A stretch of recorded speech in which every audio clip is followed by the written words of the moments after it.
Wow, now you can see me. We can see you. And we're live. Welcome back, everyone. I'm Vanessa Lane with View It, Do It, and this is Brandy Holloway Hala with the Phoenix Factor. Well, now we're both with the Phoenix Factor. Right. Amazing. And we are honored and privileged. We've got Ali Mirza here with us from Dallas and iSocialU. Welcome, Ali.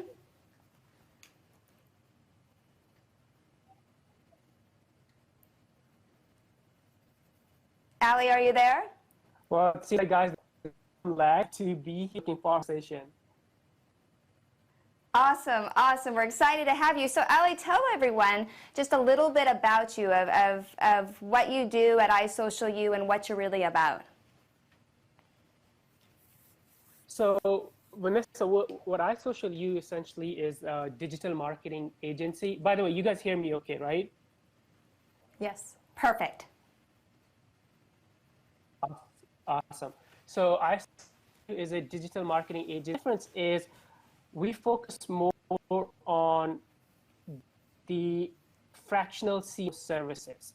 So imagine if a business does not have a CMO or director of marketing, they come to us and then we look at that business and figure out what's their target audience, what's the best strategy to use for that business to meet those goals and objectives.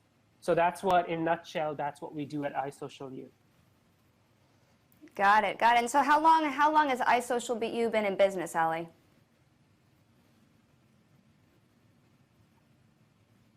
So I started iSocialU back in, I believe, 2015. I was working in a really big marketing agency, and then somehow the bug of having business, it got really strong, and then that's when I launched the iSocialU. Awesome. So what do you see, going forward? Where is everything going on your end? Where is marketing? Where is social media? Where is the trend? What is happening with? I mean, everything is changing, and Brandy just saw the new launch by Facebook about everything going private, moving into groups. What is your thoughts on that? Yeah, so I saw that article too, and there are a lot of big takeaways or changes, but two that I'm really paying attention to. One is the focus on groups. So Facebook has been, saying, for a while that they want to foster the communities, they want to bring people together. So it just kind of signaled for me and also for our clients and everyone watching to see if you can invest resources in building groups around the topic that you do business in. So in my opinion, we don't have to go build groups that are focused on our business, but on the topic. So for example, if I run a gym in Dallas, they not necessarily I need to have a Facebook group based on my gym, Ali's Fitness, but a group focused on fitness and healthy lifestyle, that's where the value is. So that's one thing I noticed. The other thing I noticed is the focus on stories. So I think the Facebook is, we all know, a lot of space in the news feed. And also, there's something about the stories. And I know you guys create awesome stories on Instagram. I'm a big fan, and I watch you guys a lot. That's, I think, the direction that Facebook would go towards. They're running out of space on Instagram. They need more placement where they can put content and also run ads on. So those are the two big takeaways. And to answer your question, we're working with our clients because those are the two things. If we look back last year or a couple of years ago, we didn't focus on stories. We didn't focus on groups. So the most of the focus, and I think that's pretty much the old digital marketing industry, we focused on building communities, posting content, and then Facebook ads. So we're slowly kind of educating our clients. And obviously, sometimes they push because it's just one more thing for them to do. So it's just like additional task for them to do. But we're educating our clients to focus on those two aspects. Now, Brandy, you also use a lot of stories. Yes. And they're very impactful. So you talk about that too. Yeah, we talk to our clients as well about stories because that's where it's at. And with Facebook, the integration of Facebook and Instagram, they're going to see those first, and kind of like what Ali was saying, that's a little insight into your day and what you're doing as an entrepreneur. And I think that's the best way to build trust and rapport with those people and help them make the decision if they're going to bring you on. Because I think a lot of people go in, they post way too much and they cloud up the feed, and then it gets kind of confusing or overwhelming. So I always talk to my clients and I repurpose everything. So I post a story on Instagram, I pull that exact same story right into Facebook with literally by pushing a button. So everyone that thinks it's a lot of extra work, it's really not. But it's just a matter of learning the ins and outs. And now with all of these changes, it's a must if you want to be relevant, because what they're saying is only 10% of people are going to be seeing your post, but everyone could actually still be in seeing your stories, because Instagram will reward you for that. So yeah, let's talk about that, Allie. What do you think about that? Because we're moving to that point where we want to go beyond the pitch of just what are you selling me. We want to go beyond that. We want to see the person behind that. Do you find that with some of your clients they're a little bit resistant to that? That telling and focusing on the story is challenging for them? It's a big challenge, because if you look at the forget social and Facebook, Instagram for a while, the way business is done or has been done in in sort of like traditional way. I have a product and service, and I'll just tell people, hey, go buy my stuff or go buy my services, and it has worked in the past because there were limited channels, TV, radio, newspaper. That's where most of the attention was. But now there are more channels. Now are more educated. Now as consumer, we decide what we want to consume. Like if I don't like being on Instagram, I'll go hang out on LinkedIn. If I don't like consuming content, I'll watch stories. And by the way, just something about like personal observation, I'm actually spending, I don't know about you guys, but I'm spending more time watching stories versus just scrolling up and down on the feed.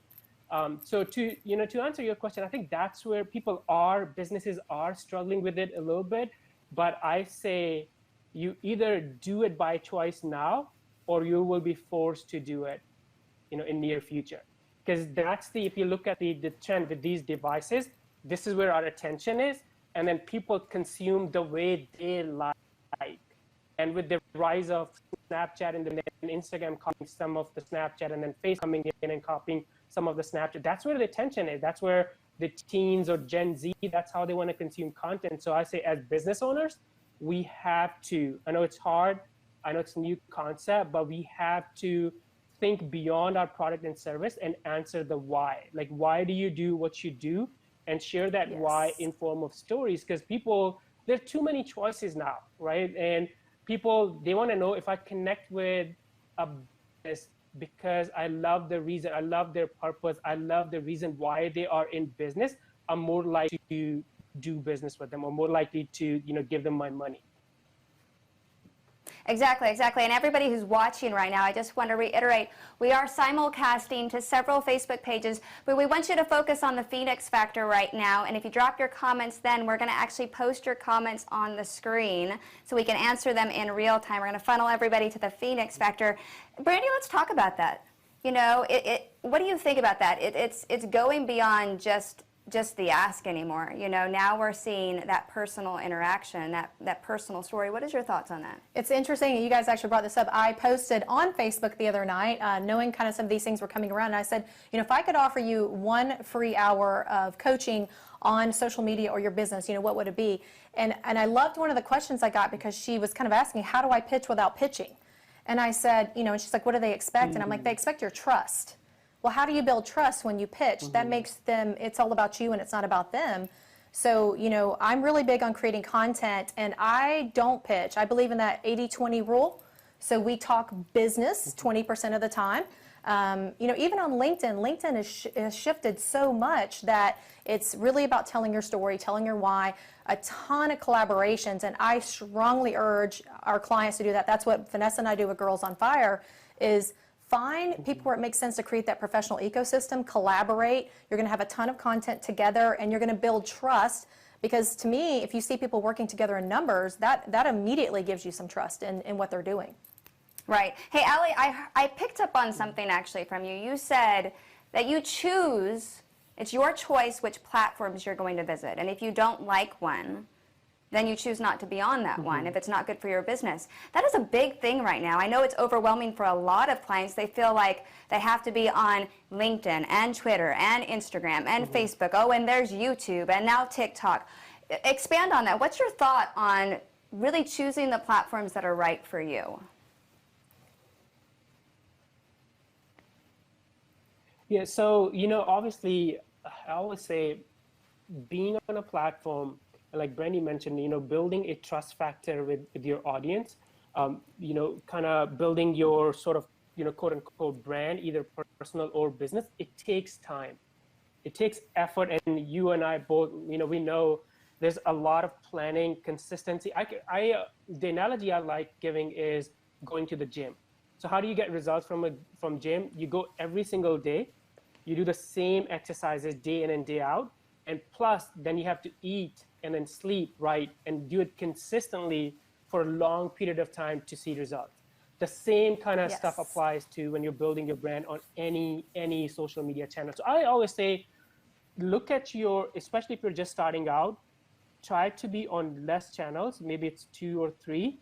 And how do you pick those channels?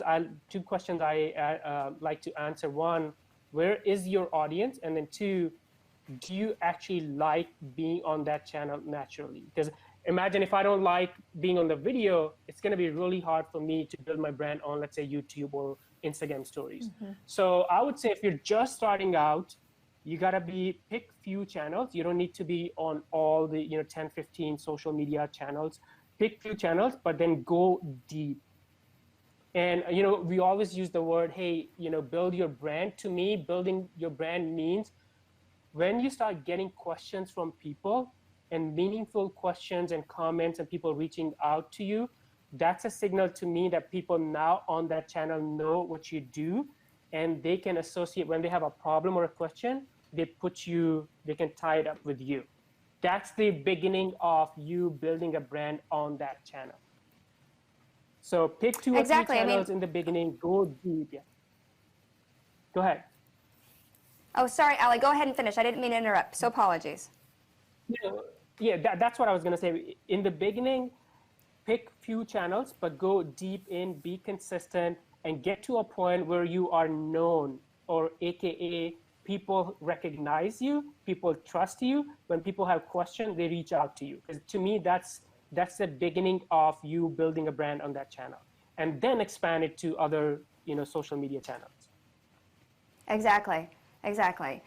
What is your thoughts on that, Brandy? Yeah, and I was going to say, I think that's a big brand, the word brand, and there's a lot of misunderstanding about what brand is, because we've always seen these big companies like Coca-Cola and Nike and Adidas, as a brand. So when we think about personal branding, a lot of people are like, what do you mean? And I actually had a conversation with some girls yesterday at an event that we were at, and I said, irregardless of the company you work for, she worked for a larger company, I was like, you want to build a personal brand where people are coming to you, just as Ali was saying, and asking you questions about that area of expertise, and that's how you brand yourself. You want people to think of you when they're out somewhere, which we'd call a warm lead, but you're putting out so much valuable content and such consistency, and then you need to be super clear about who you're talking to. I think a lot of people, they're making their brand really vast, like they're throwing that big net out there instead of just having a fishing pole and they know exactly who they're going for, right? So I think that's important. Yeah, I think so. Hey, Debbie. So Debbie Dern Parker is watching, as well as Gabriella Stout. Hey, Gabby. Thanks so much for watching. That's important. We talk about consistency a lot, Ali, and people think, oh, I have to post every single day, or I have to post 3 times a day. What is your thought? I mean, for me, I choose consistency that I can manage and quality. I want to make sure I'm producing quality content that I can engage back in, because if I put out 10 pieces a day and I'm not monitoring that feed, and people take time, they pause their life to talk back. To ignore that, I find that we aren't doing that communication, because communication does take 2 people. So what is your thoughts on consistency and quality? Does it have to be every day, or is it choosing the consistency that fits with you so that you can maintain the quality and the one-on-one personal engagement? So, I personally think do what's easy for you. And, this with that is, if I used to post when LinkedIn became big last year. LinkedIn introduced the video and improved some of the other features. So I got into LinkedIn. Before that, I was posting daily on Instagram. But after I saw this rise in LinkedIn, I started being more active on LinkedIn and less active on Instagram. And my Instagram frequency went down and LinkedIn frequency went up, the posting frequency. So I would say there's no magic formula. There are people who post every single day. There are people who post multiple times a day. There are people who play Wednesday, Friday, but just see what you can commit to. Because if you step back and, think, we very rarely we remember like one piece of content from someone. We remember people because we've seen something from them consistently. Like all these, the social media gurus or other, big brands, why do we know them or recognize them? Because we've seen their content over and over and over and over again. And they have the teams and, resources to do it more consistently. To answer your question, commit to your own formula, commit to what you can do, but do it consistently. If you can do it 2 times a week, 3 times a week, but for a long period of time, that's what you should do. Exactly. Brandy, your thoughts? Yeah, well, we actually have a small group and we go live every Sunday called Content, Confidence, and Clarity. And really we should have consistency in there because we preach that quite a bit. But I think that's true. It's just like the old marketing rule. They say people have to see your information 12 to 14 times before they're even going to make a decision if they're going to contact you. Right. And these days, everyone's overloaded on all the platforms with all this information. So you guys know, as far as me, I post real and raw and authentic because I want them to know if they're my audience right off the bat or not. And if they're not, that clears those people out so I can really focus on the people that are my ideal target, market. And even yesterday, I was talking about pitching. I put up these quotes, and some people had some negative things to say, and I'm like, that's great. Appreciate your feedback, but you're not my people. That's great. It's no, there's no problem with that. So just post consistently, but also make sure you're posting for your person. You got to stop worrying about what everybody's going to say. What was it? We were at a meeting yesterday, and the lady said, someone spouted something out in between, and she goes, "Thank you for your contribution. I appreciate that, but I'm going to keep doing my thing." Brandy hit it on the mark. I'm going to say, hey, Gabby is saying, hey, thanks for the shout out. I'm enjoying Allie's perspective. So she's saying, hey, Allie, she really enjoys your perspective. Michelle Doy just started watching, and Debbie says, Allie, great content. Let's talk about that. Let's talk about, accepting, I think, that everyone is not part of your pond, and everyone, I posted earlier, everyone's not part of your litter, and we see that. I think sometimes we get in that rut of, I have to have X amount of likes or X amount of views or X amount of engagement. For me, I choose to look at not about the views, not about the likes, is what is the engagement? Is it a quality engagement? And what is the turnaround from that? Am I getting collaboration? Am I closing the deal? Am I closing the sale? What is coming out from the engagement? I know you want to jump on real, Brandy, so jump on and then we're gonna ping Allie. Well, what's interesting about what you're saying though, with the new changes on Instagram, the likes won't matter anymore. So all the influencers that are banking on their abs and their high heels and their lipstick, bringing those likes, it's not going to happen anymore. You're going to have quality content to go with it. I'm going to bring it straight. It's not going to help it. And I love that because there are a lot of us out there that I can write for days and I love it, but I'm not going to get out there in a bathing suit so that you'll go look at my content, So it's not about the abs, it's not about the lipstick and the high heels. So put away the high heels, Allie. So what are your thoughts, Allie, on that? No, I agree because, even though, I have to admit, so sometimes when we have likes and it just feels good, right? So we feel like, people are watching, we're getting some feedback, but there's nothing. But Vanessa, what you said, I think the most meaningful thing, and that's actually my signal too, when people ask me questions or engage with me, this tells me I'm doing something right. And if there's no one, it doesn't matter how many views and likes and comments I have, and no one is sort of like, because when people ask questions, it tells me they absorb my content, they thought about it, and maybe sometimes they like it and they say something positive. Sometimes they don't agree with me and they say something negative, which is fine because both signals tell me I'm on the right path. So I think that's in my opinion, ignore the likes and the views, but pay attention to, is your content making people think and take action and is it prompting them to ask a question? Because then that you're on the right track. And actually, Brandy, one thing that you said, people hating or leaving negative comments, I always think, if everyone is liking my content, I'm doing something wrong. If everyone is not liking my content, then I'm doing something wrong again. But if there's some people liking and some people not liking, it means I'm doing something right. Absolutely. Agreed. No, I completely agree, Ali. In fact, I want to give a shout out to Jerry. Jerry just signed on. He's watching. Hi, Jerry. If you have any questions, just post them below. And Gabby, the same thing. And Debbie also. I want to still hit on that. We all have our own insecurities at some nature, our own insecurities. And sometimes that no really hits us, when in reality, getting that no is the best piece of advice, because when you get that no, you don't have to waste any more time and you can move on to the yes. It's knowing, it's being in this gray area. I don't like to stay in the gray area. Make a decision, make a choice, because you either want to go hell yes or hell no. And I know she was going to say it, so Brandy, go on, hell yes or hell no. It's true, though. I mean, I think the biggest thing, too, when you guys are getting these negative comments, like Ali, just like what you were saying about, if you were getting all likes and all positive, I mean, I'm going to take some of a big, huge influence, for example. Let's take Gary Vee, because pretty much everyone knows who Gary Vee is.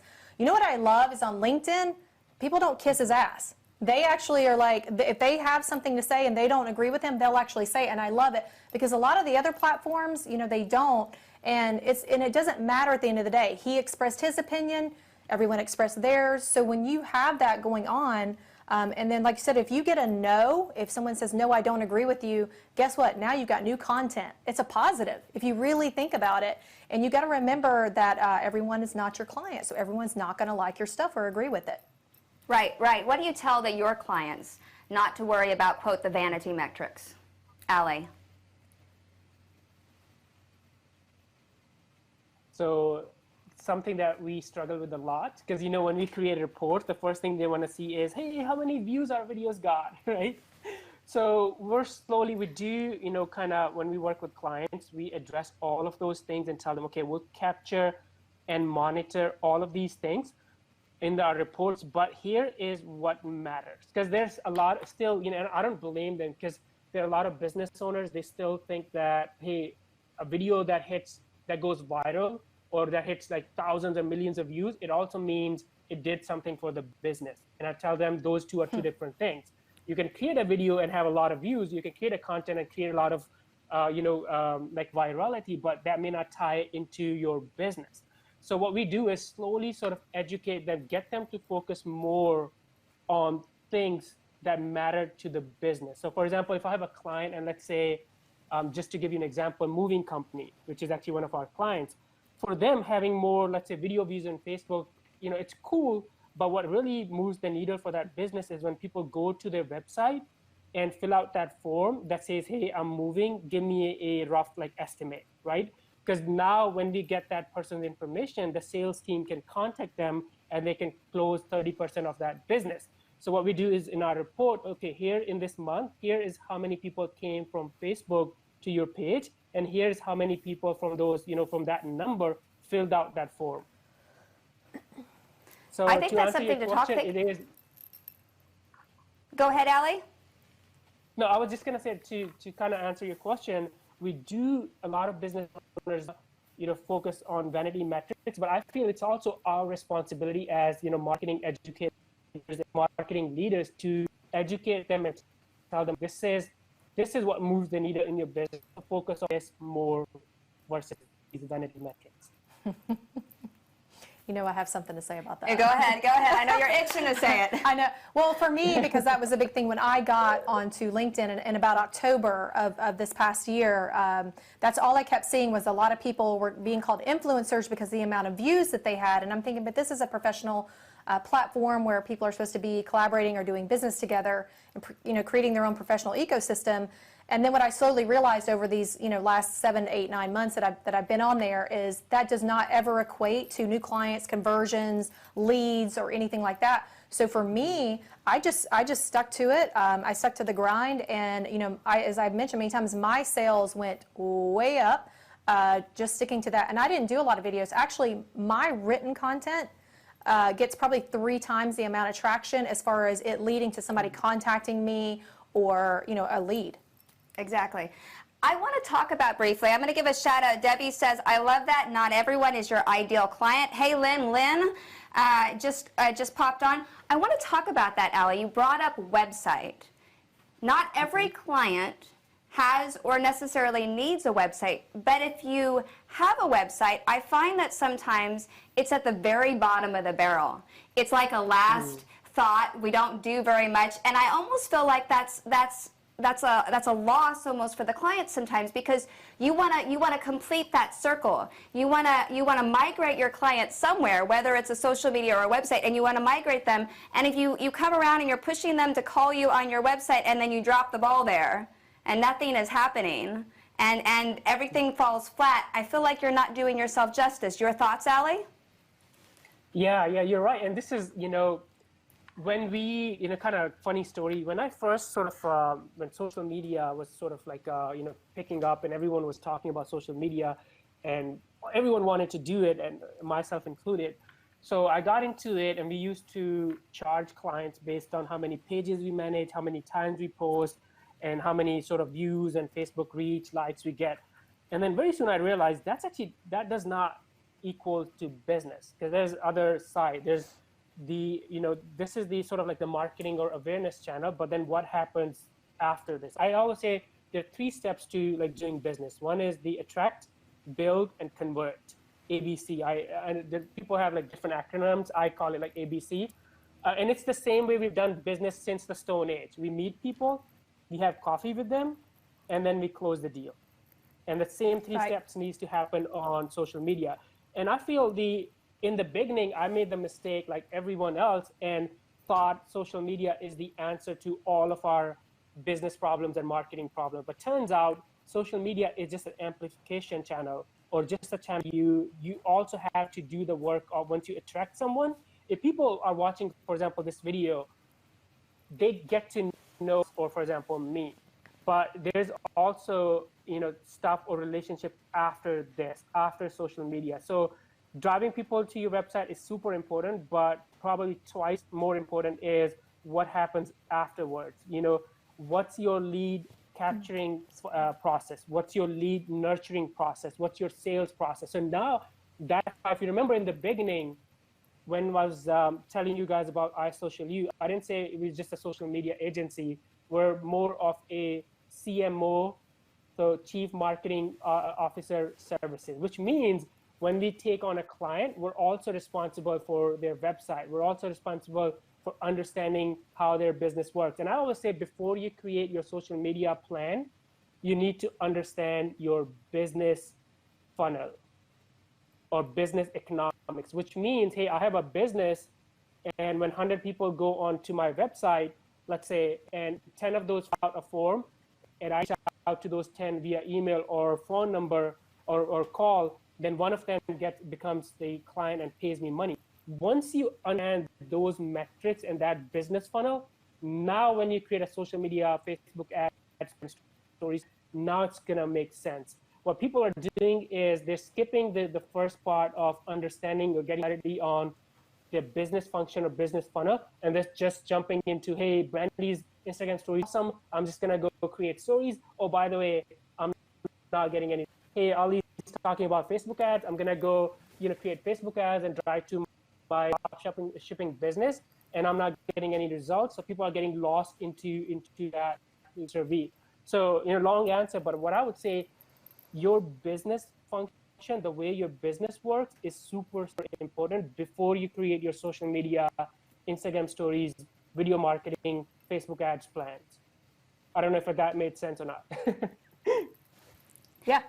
Great sense. Brandy, I know you want to jump in here. Yeah, well, I was just going to say what's interesting, what he was saying about, you know, having coffee and having the conversation and then closing the deal. One of the great new changes with Instagram and Facebook is, with it coming around that community, is Facebook is also going to introduce an opportunity for meet new people. So you're going to have your groups, you're going to have more of a community there, and then you're actually going to be able to meet like-minded people right on Facebook.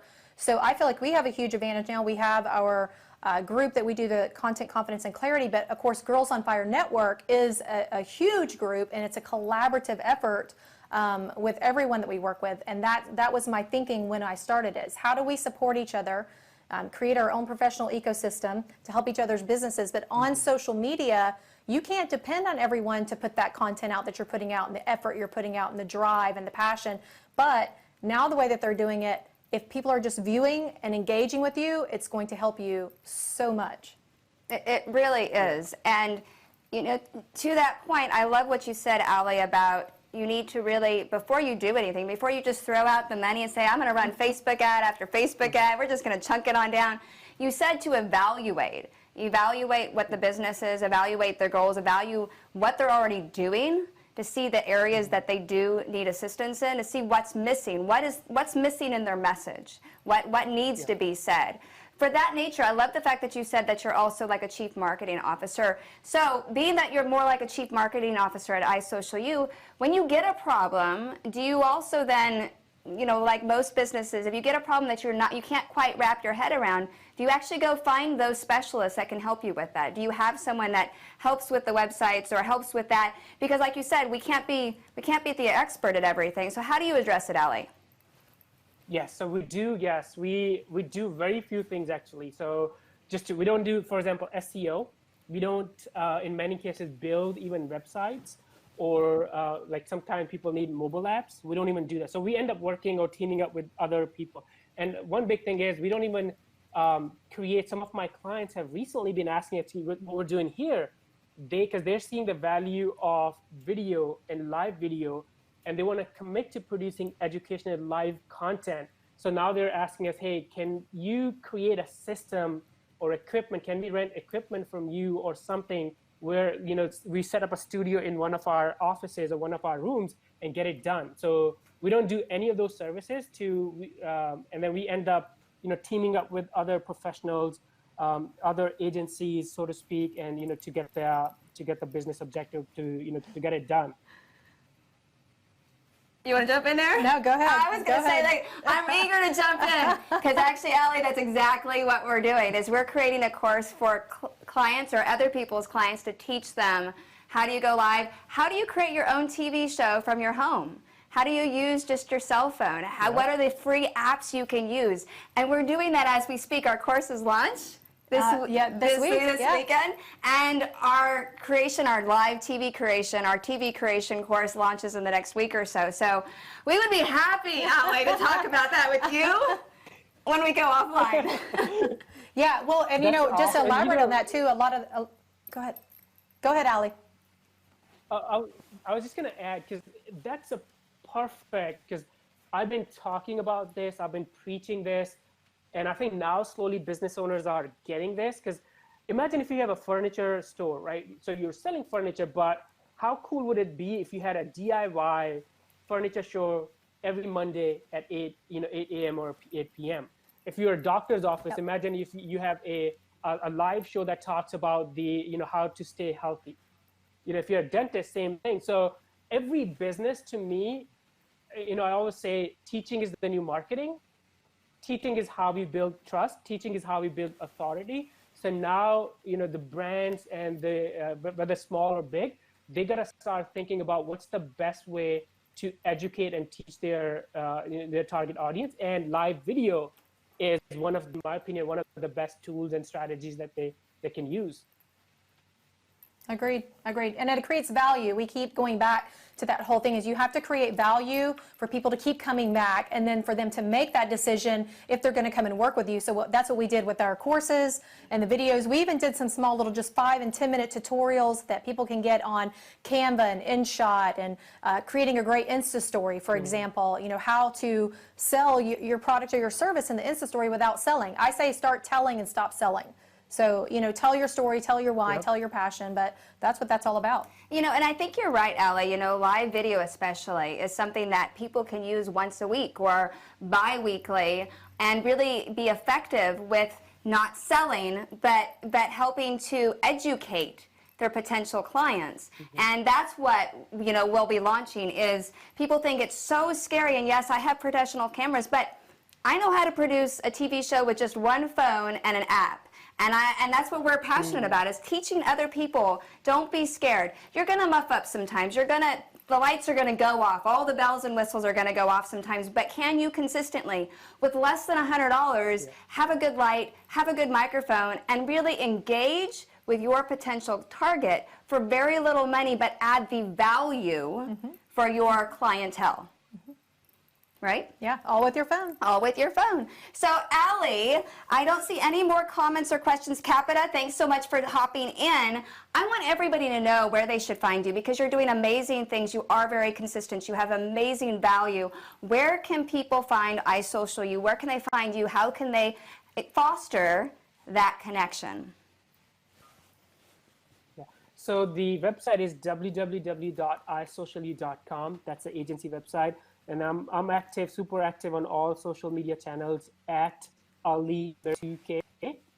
These LinkedIn is my favorite, but it changes from time to time. But you can reach out to Instagram, Facebook, LinkedIn. It's at Ali Mirza 2K.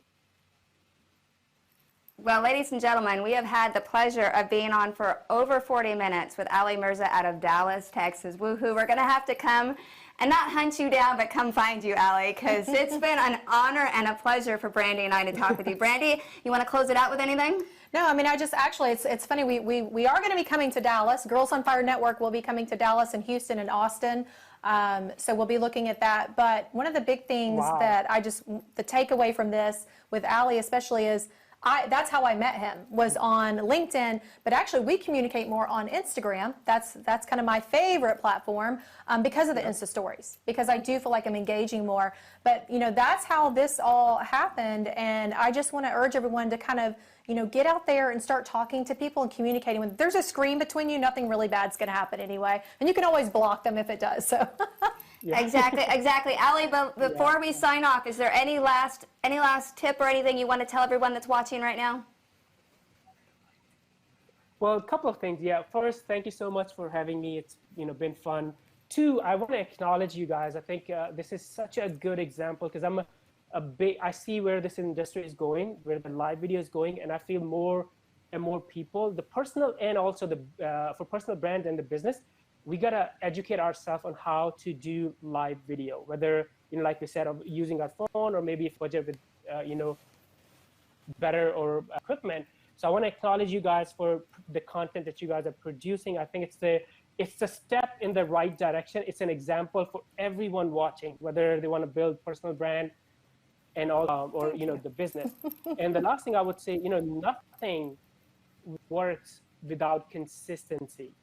Nothing. You can people build brands on YouTube, people build brands on Instagram stories, LinkedIn, Facebook. Everything works. You just have to figure out what works for you, and nothing's gonna work without consistency. So my last kind of takeaway or tip would be, whatever you pick, stay consistent with it, because that's the only way you'll see results. Exactly. So we want to end it, Brandy and I, by saying thank you, Ali. It's been such an honor and pleasure to talk with you. Again, everyone, Ali Mirza out of Dallas with iSocialU. He is doing amazing. Please go out and follow him on all the social media platforms. He's just a wealth of knowledge. Again, Brandy Holloway with the Phoenix Factory Holla and Girls on Fire. Vanessa Lane, View It, Do It. But now, the Chief Creative Officer at the Phoenix Factor. So you will be seeing a lot of us together doing some badass things. So again, Vanessa Lane, Brandy Holloway, Ali Mirza out of Dallas. Whoa, we're going to light the world on fire. This has been the first Fire Friday. I know. Amazing. See us next week with someone new. And Ali, have a wonderful Friday, a fantastic weekend. And everybody at home, thank you for watching. Thank you for engaging. We love you all, and we'll see you next Friday. Bye.